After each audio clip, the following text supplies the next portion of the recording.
So, good morning, students, all of you. So, now we will discuss the next topic in the same chapter, that is chapter 5 management, which is a very important chapter and the very important topic, that is the objectives of management. So, all you know that objectives mean certain goals. So, a business exists. A business exists and operates all its activities, all its functions so as to attain and accomplish certain objectives and goals of the company. So there are certain predetermined goals or objectives which are laid down by the company, and the management puts its best efforts. The management puts its best efforts to accomplish these objectives. What are the objectives? There are certain objectives such as profitability, prosperity and growth, giving quality goods at minimum prices, change and innovations, etc. and etc. So we are going to discuss these the objectives of management in detail. So all of you commerce students of class 12, do listen to it very carefully, attentively, so you can grab the meaning of it. So first objective is profitability. So as you know, a company when it is existing, so it tries to execute all the activities and functions of the company for profit generation, for profit making. A company cannot prosper, a company cannot survive, a company cannot flourish without the profit. So, a company has to make profit if the company wants to survive in the long run, if the company wants to expand and diversify their business operation, if the company wants to modernize and upgrade their business. So profit is a very key and essential thing and very vital aspect that the company should very much emphasize and stress on. The profit making means the company should generate enough or sufficient or adequate profits to meet the various needs, to meet the various concerns of the company. So profitability should be there if the company wants to meet the various needs, because company, if they have to survive and operate all the activities and functions in the long run, then they should make profit. Otherwise the company will decline, the company will crumble down, the company will have a shutdown. So in order to survive, the company must meet the several parameters such as profitability and profit making generation. If there is profit, then the company can expand, diversify, modernize their operations. And if there is profitability, the company or the management can meet their various needs. Such there is a supply, they can make payments. They can make payments to the different holders such as financiers, suppliers, because there are different times when a company, because every time a company does not possesses cash every time. So there are several times when a company takes the goods, raw materials on credit. So if the company will have enough profitability, sufficient money at their company coffers, then the company can make payments if they have profitability. So there are various needs of a company. Then if the company has sufficient profit, they can make payments to the financiers, the investors, the other stakeholders in the company. So profitability is a very important thing, and to meet these, a company must generate enough cash inflows and profits to meet each and every requirements and give the financiers, other stakeholders, suppliers their payments in the form of dividends, interest, installments, etc.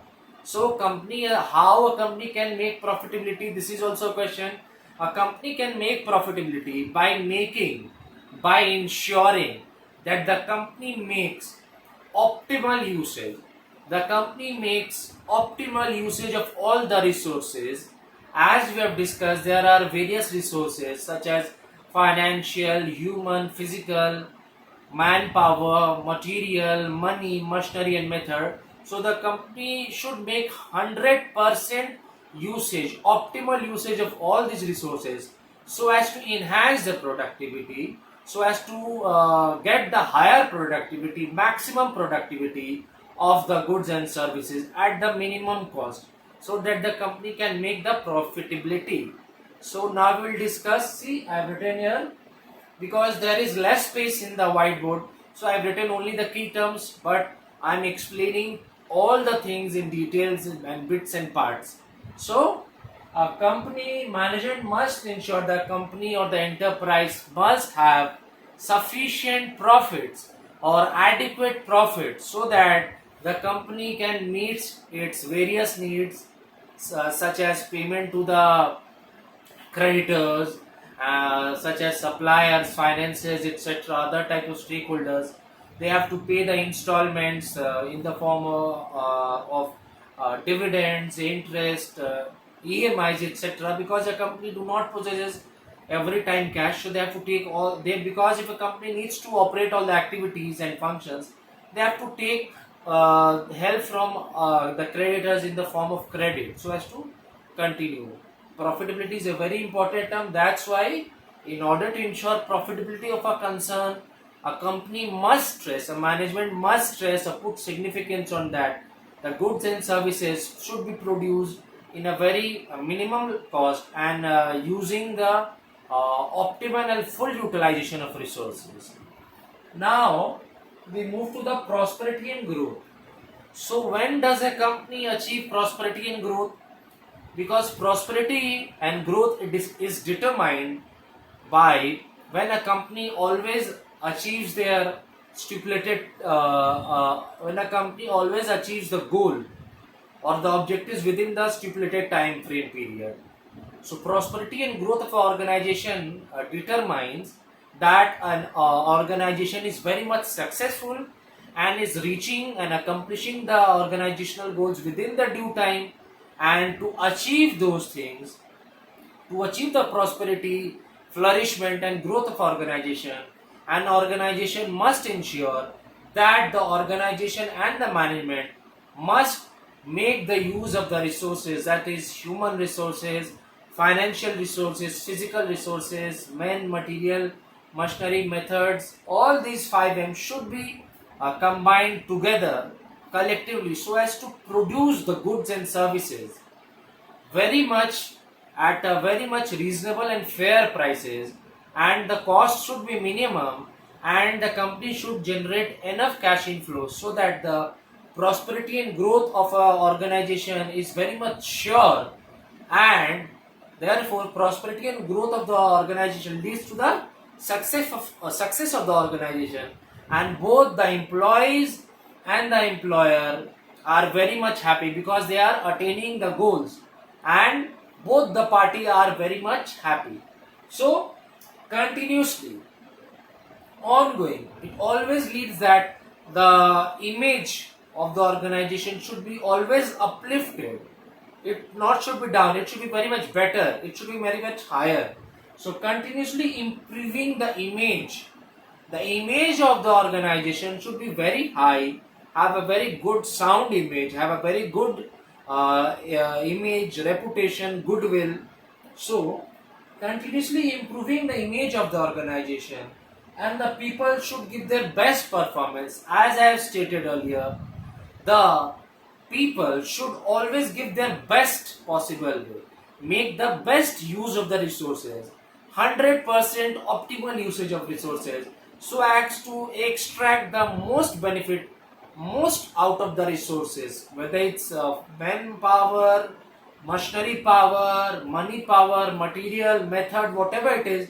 The company and the management should improve the image of the organization continuously, and it should always focus and emphasize that all of the men or all of the resources are put in a very good optimal usage, so as to extract the best out of it and make the goods, products, and services attaining the highest productivity, optimal productivity, enhance in productivity, and in a very reasonable and fair prices.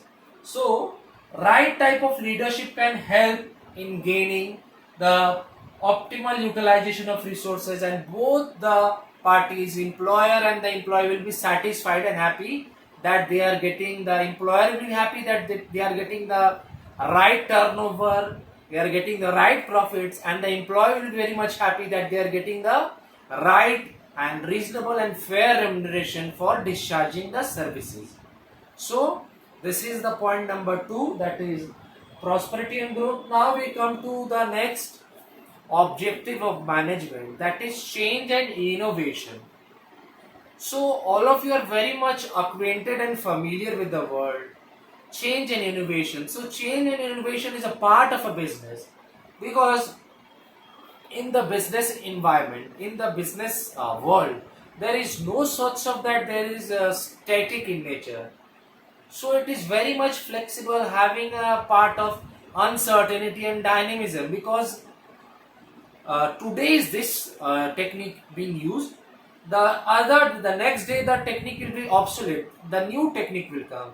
So organization or management should be always alert, should be always on its toes, so as to adjust, so as to mold and cope up with the uncertainties and dynamism of the business organization. So a good organization, a sound business organization, and sound management should always try to evolve, should always try to transform, because a very good business organization and management should always try to put in the hard work, try to put in their best effort, so as to continuously do the R&D, research and development, so as to maximize their productivity through the creativity, through the innovation, with the help of a new idea, with the help of a new technique, with the help of a new machinery, sophisticated things. So change and innovation is a very vital aspect, because in the, I'll give you example you all can relate to. In the earlier times when the business was conducted, it was done with the help of the labor intensive techniques, but nowadays it is mostly used with the capital intensive techniques. So that labor intensive is very much outdated and obsolete, no longer in use, and all those business concerns which are very much using the traditional and conservative methods, they are on the verge of extinction, they are on the downfall or shutdown point. So a management and a sound organization must always thrive, survive and prosper by using the change and innovation method. Innovation means, implies that devising or discovering or introducing new ideas, new methods, usage of new better machines, sophisticated machines, so as to enhance the productivity, uplift the productivity, attain the organizational goals within stipulated time, maximum productivity of goods and services at minimum reasonable cost. So change and innovation is a very vital part, and the business concern and the management should always try to emphasize on one this thing, that the concern and the management should always try to evaluate and scrutinize themselves, because there are always, every day there is a new change coming, there is a new change coming, and the management should always, and the organization should always be on their toes, very much be alert, so as to try to uh, get adjusted, mold themselves, cope up with the changes and the uncertainties, because the future is very uncertain and dynamism. So if a business organization wants to survive, wants to prosper, want to make growth and profitability, they must adjust with the new techniques, new change, new innovations, so they can be a part of the new sophisticated era, using the new capital intensive, the new changes in technology and machine. And they should how they can reach there, they should always, the management and the organization should always put their effort, so as to constantly do the research and development and discover all the new things, use the new equipments, machines, manpower, mobilize and use all the new things so as to attain the highest productivity at a reasonable cost. So this is the meaning of change and innovation. Now we move to the third point, that is development of people. Now you know development of people because the management and the organization is very much incomplete without the people, because manpower or the human resource plays a very vital, crucial and important role in the accomplishing the organizational goals. Without manpower, without human, the work of the organization cannot be finished, because human is an invaluable and indispensable asset which cannot be replaced. So, whenever an organization seeks to or tries to accomplish the organizational goals with the help of resources, there is money, material, methods, machinery, but without the manpower, the 5M is not complete. So, this manpower is a very important resource, and the organization and the management must ensure to mobilize, to channelize, to regulate the manpower in the best possible way so as to extract the benefits out of the manpower. So how can a organization or management get the best out of them? The management or the organization should always try to give training, because training is very much required for the people, because training is an act of updation and enhancement of increasing the knowledge and skills of the human power resources or the employees. So at a frequent intervals of time, the management should always try to give them the proper training where they can increase or enhance the potential, the aptitude, skills and the knowledge of an employee relevant to the particular field in the organizations. And also the training should be given and the proper motivation should be given, because there at a frequent interval of time, because employees have a tendency, human resources, they become lethargic, dull, boring, monotonous. So there is a thing that the manager or the management organization should always push the employees, motivate the employees through various rewards such as financial and non-financial incentives, because you know financial incentives comprises of certain rewards such as perks, allowances, promotions, increase in money, pay structure. And non-financial means recognition, praise, appreciation in performance, etc. So, in order to build a competent and very much potent and very much good, valuable human resource, it needs to have that the manpower should be very much effective. So, that is the meaning of your development of people.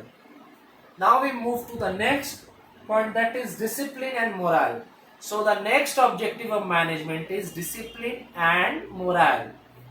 So we all very much aware of the term discipline. Discipline means obedience. Discipline means how a subordinate is obeying the instruction of a superior. So discipline means obedience, and if you're not obeying means it will lead to violation or indiscipline. So the management, the manager, the superiors should be very much disciplined so that the instructions, command of the superior should be very much executed by the subordinates, and there should be a very much clear cut, well defined lines of authority, responsibility and accountability, because each of the superior should know to whom they are very much having the authority to instruct, and each of the employees should know to whom they are responsible, so that this well defined clear lines of authority and responsibility will lead to discipline. And the manager, the top officers should know how to exercise, how to make the use of the power and authority to get the works done by the staff and the people.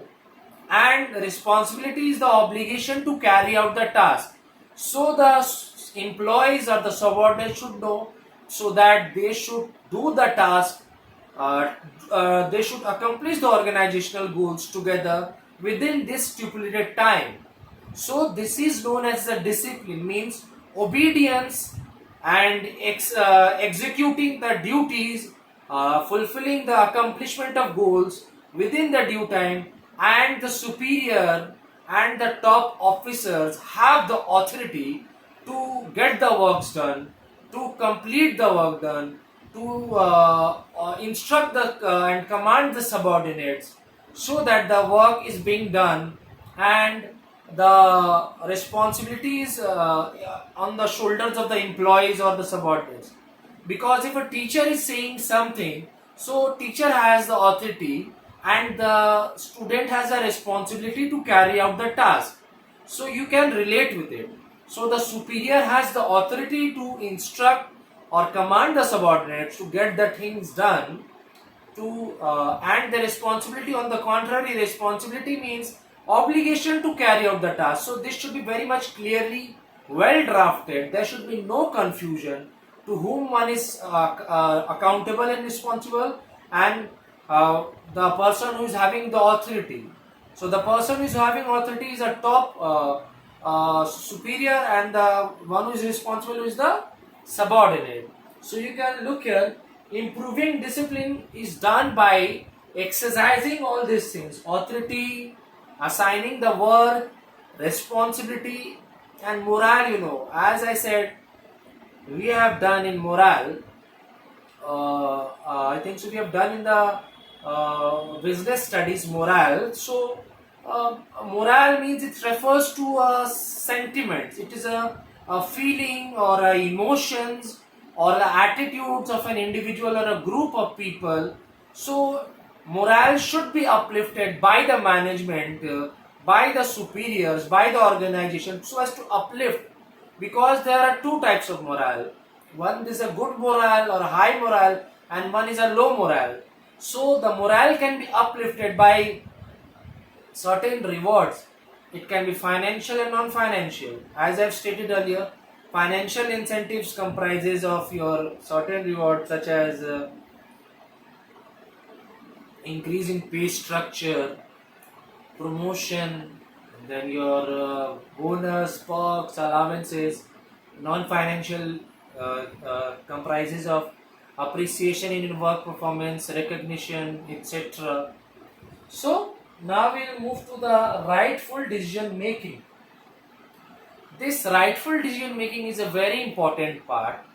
Decision is always taken by the management and the top officers who occupy a top structure or a top hierarchy position in the organization.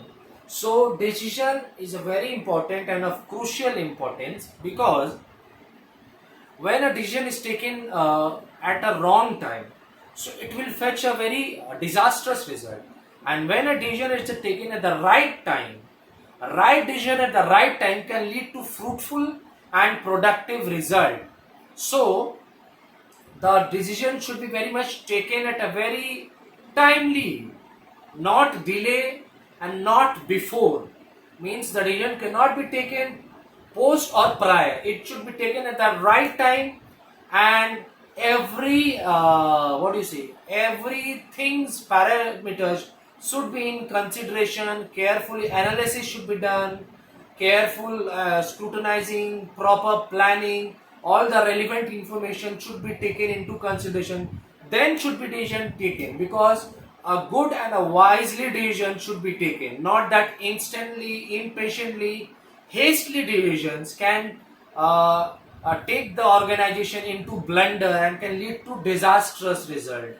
So the decision should be very much good, right, and the company or the organization or the management should consider all the factors, take all the relevant informations pertaining to the organization. They should carefully scrutinize all the factors monitor all the things, check all the parameters, and instead of losing the opportunities to the rival competitor organization, the decision should be taken very much ideally and very much at the right time. So take the organization and the management should always stress or put emphasis on the fact that taking the right decision at the right time can lead the organization to very much sound and stability growth, very much prosperity, very much fruitful and flourishment of the organization, leading to productivity and profitability of the organization. So this is the meaning of the rightful decision making. Now we come to the next objective, that is improving image. Now all of you know what the image conveys. A business organization should always have a very good image, a very good goodwill, reputation, a very good sound and a financial good constructive image in the eyes of the public, in the eyes of the outsiders, and in the eyes of the insiders also. Because a good image builds a very good reputation in the eyes of the outsider, in the eyes of the public. Because if a good image is there, sound financial image or sound image of the organization management is there, then are then there are various advantages and benefits to a company, such as a company can borrow from the public, a company will have a good credit worthiness and a good credit rating, good credit stability, and therefore there is various advantages.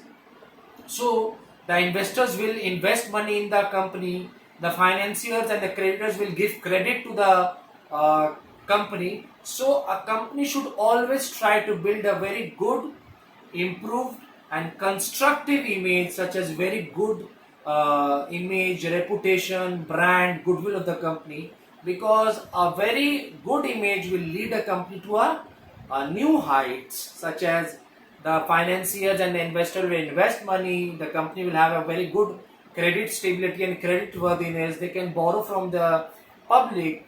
So, and if the company is having bad image, then the qualities, you know what will be there. So it will be very much vice versa. And the next objectives of management is better quality goods at fair and reasonable pricing.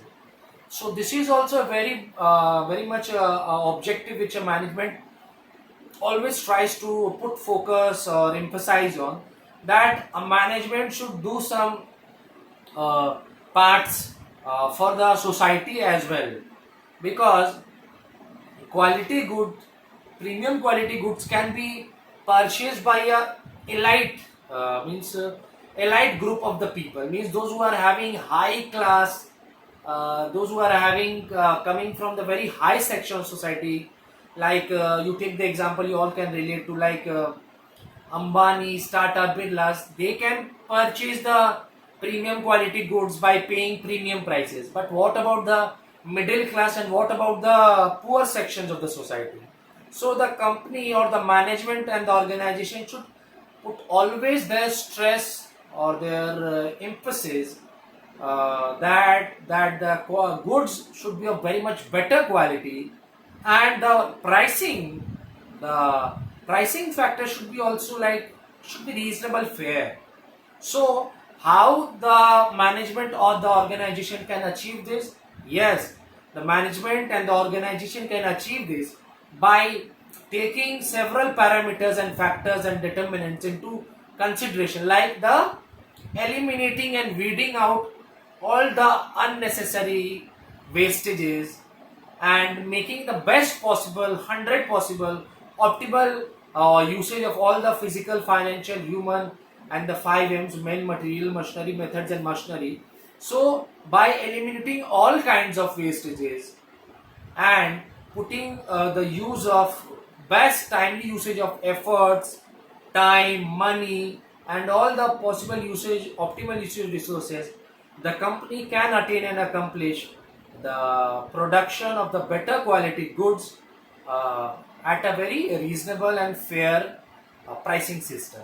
So these are the objectives of management which we have done, that is profitability, prosperity and growth, change and innovation, development of people, discipline and morale, rightful decision making, improving image, and better qualities at fair and reasonable prices. So there is less space.